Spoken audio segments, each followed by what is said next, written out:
لبيك اللهم لبيك لبيك لا شريك لك لبيك إن الحمد والنعمة لك والملك لا شريك لك.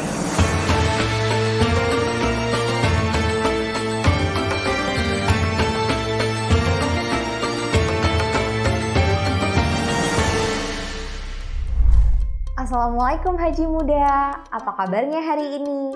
Sudah pada siap untuk berhaji kan? Yuk lengkapi wawasanmu bersama channel kebanggaan kita semua.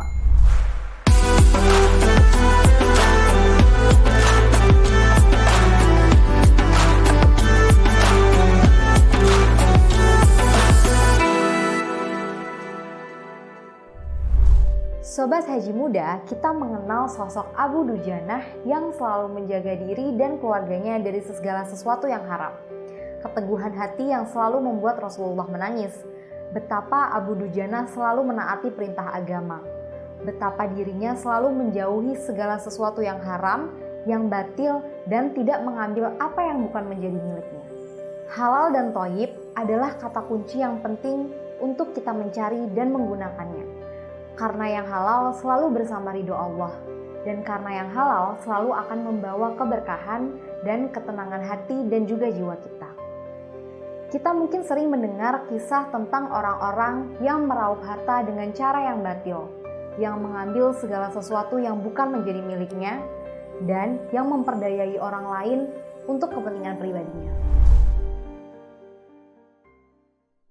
Ya'ti 'alan nasi zamanun la yubalil mar'u ma akhadha aminan halal am minal haram.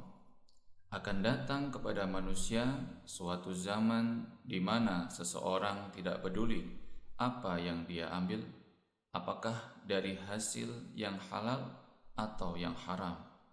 Hadis riwayat Al-Bukhari dan An-Nasa'i dari hadis Abu Hurairah, Sahih At-Targhib nomor 1722.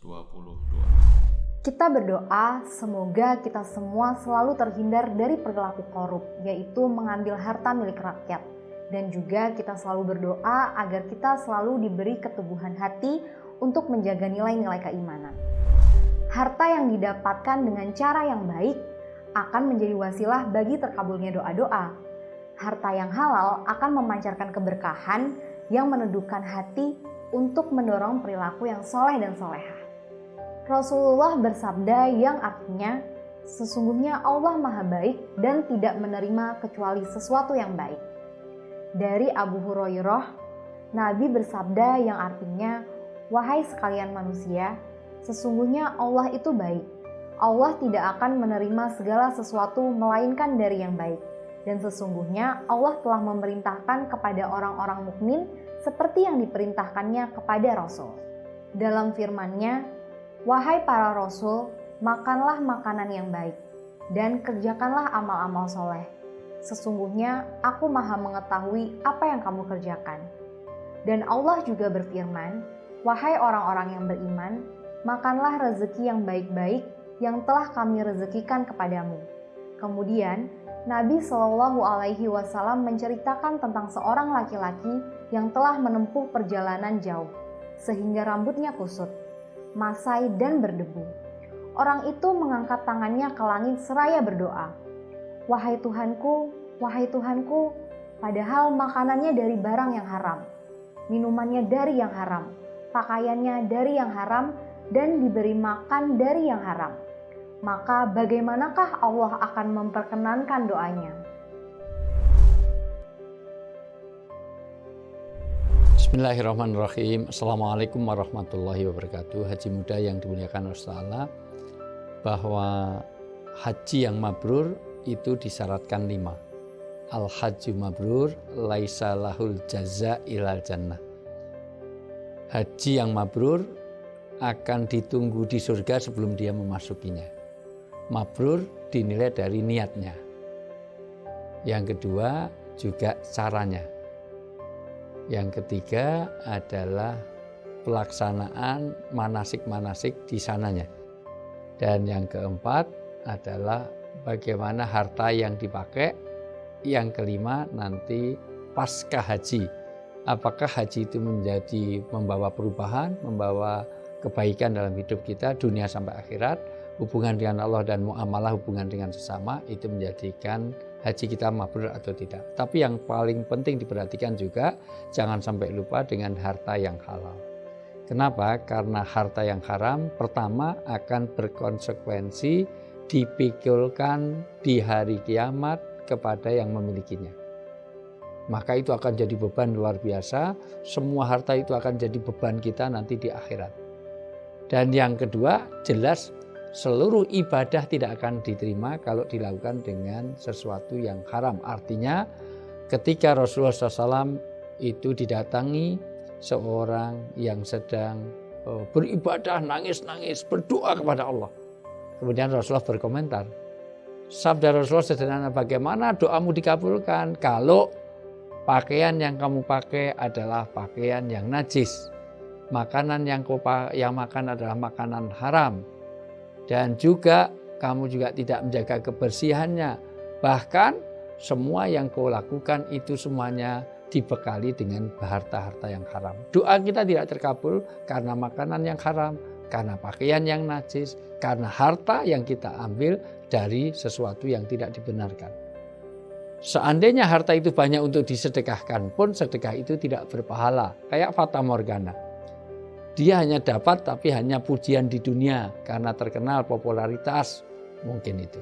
Dan yang keempat, lebih parah lagi, harta yang haram itu membawa tubuh kita akan disiksa di neraka. Ya Zaid, kata Rasulullah menasihati anak angkatnya, kalau ada makanan sesuap nasi saja kau masukkan kepada anak istrimu, padahal nasi atau makanan yang kau berikan itu adalah makanan haram, sesungguhnya kamu telah memasukkan api neraka dalam tubuhnya.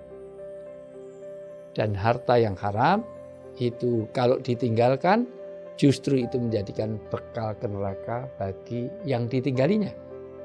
Maka bagaimana haji ini akan bisa dimabrurkan atau diterima kalau modalnya atau biayanya atau bekalnya dari barang yang haram. Maka kalau kita korupsi, kemudian kita hasil korupsi kita, hasil gratifikasi kita, hasil mencuri kita dipakai untuk haji, maka hajinya tidak akan diterima. Penghalang pahala akan kita dapatkan ketika ada barang haram yang menyertai dan menjadi bekalnya.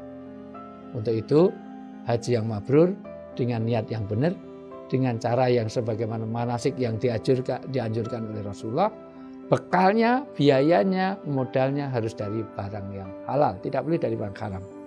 Dan yang keempat, tentu pulang dari haji, kita akan jadi mabrur, artinya bertambah kebaikan kita.